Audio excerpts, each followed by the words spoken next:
prône le sexe. Tu comprends? Je prône le sexe, je le dis à la caméra, je prône le sexe. Tu vois, parce que non, c'est important. Parce que en prenant le sexe,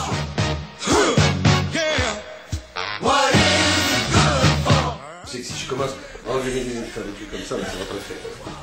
Je risque de la troubler, quoi. Et je ne voudrais pas. Enfin, si je voudrais, mais bon. D'accord. Pas pendant l'interview, quoi. Tu filmes là, salaud? Salaud, voilà. Salaud, bah. Je te dis salaud. Ah, si ça commence comme ça peut très mal se passer. Vous voulez commencer par vous présenter? Alors bon, je suis Hubert Van de Boule, je suis réalisateur, on va dire, je travaille dans le cul, dans le porno, quoi, de façon générale depuis bientôt 20 ans, on va dire.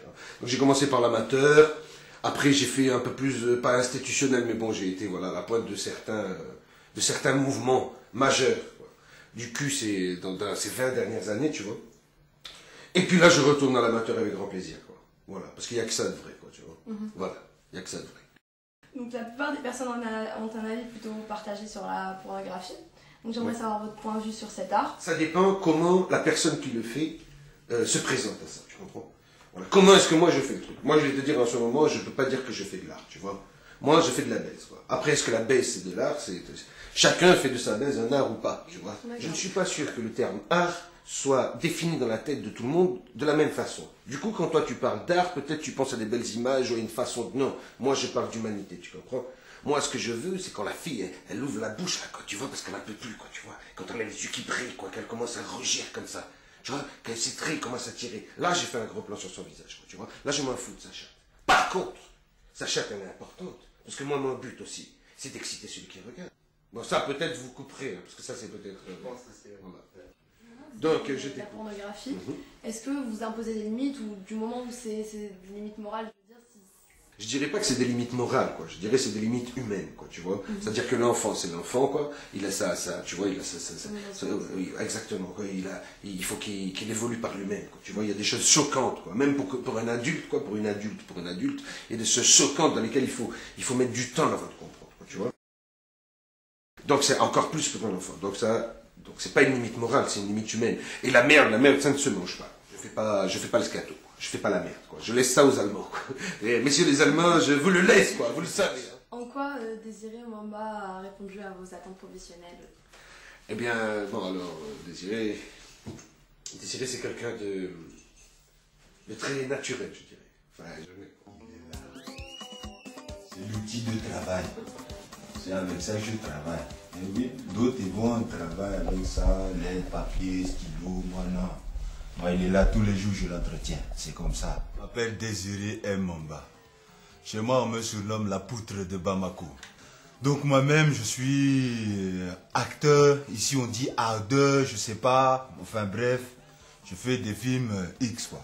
Moi-même, je l'ai connu chez un acteur. J'étais venu faire un tournage. Je l'ai vu là-bas. Il m'a fait faire 2-3 choses. Ah, dangereux. J'étais vraiment choqué, quoi. Oh, le monsieur, il va loin.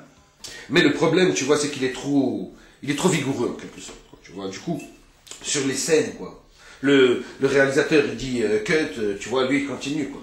Lui, il continue, parce que lui, ça chaud, là. Si la fille lui dit encore, il est là. Et ce monsieur m'a fait faire beaucoup de choses, beaucoup de plaisir. Ah, c'était bon. L'avantage de quoi, excusez-moi? L'avantage de la pornographie, est-ce que ce serait juste nourrir justement l'imaginaire humain? Oui. Non, moi je crois que c'est l'imaginaire humain qui nourrit la pornographie, tu vois. Moi je pense que c'est le contraire. Je pense que c'est la personnalité de chacun, tu vois, qui amène des situations pornographiques. Déjà, le combat philosophique, excusez-moi, je suis désolé, je suis un pornographe, mais les questions philosophiques sont d'importance, quoi. Et nature et culture, quoi, c'est un faux problème, quoi. C'est avant tout la nature, quoi. Et après, en acceptant ce que nous sommes en tant que nature, créer la culture, quoi. Tu vois, c'est le discours de Nietzsche avec le surhomme, quoi, tu vois. Ça suffit pas d'être un homme, quoi, tu vois. Ça suffit pas de dire, voilà, moi je suis la culture, quoi, par rapport à la vache, quoi, tu vois, qui est la nature, quoi. Non, ça ne suffit pas. Aujourd'hui, le sexe est de moins en moins tabou. On en parle entre amis, les films pornographiques sont plus banals qu'il y a 40 ans. Qu'en pensez-vous? Bon, je pense que c'est toujours aussi tabou. Je pense que ça paraît moins tabou parce qu'il y en a plus, mais je pense que c'est toujours aussi tabou. Je pense par exemple que Le mec qui rentre du travail, tu vois, quand il va se branler dans son bureau, il attend que sa femme, elle soit couchée, tu vois. Et que si sa femme, elle le surprend, quand tu vois, il est au plus mal, quoi. Donc c'est toujours aussi tabou. Maintenant, il y en a plein, quoi. Et vu que tout le monde est détraqué du cul dans sa tête, quoi, tu vois, ben ça marche, quoi. Vous parlez un petit peu de vos projets actuels, sur quoi vous travaillez, comment vous partagez avec le public. Alors, tu vois, comme je disais tout à l'heure, là, je sais pas si ça tournait, peu importe, quoi. Comme je disais tout à l'heure, moi, tu vois, le business, ça a toujours fonctionné parce que, tu vois, ces pierres qui roulent amassent de la mousse, quoi. Tu vois, c'est le contraire, quoi. C'est-à-dire que si j'arrête de rouler, quoi, si j'arrête, c'est terminé.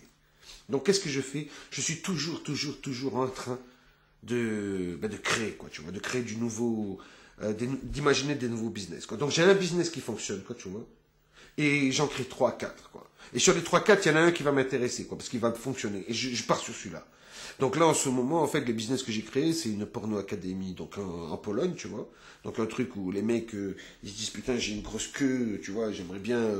donc on leur apprend un peu, les filles, on leur apprend comment se présenter, tu vois, comment vivre à peu près bien le truc, parce que bon, quand même, en Pologne, c'est dur. Hein. Et le deuxième truc, j'ai M6 Boutique. Tu vois, c'est un truc, bon, c'est un truc...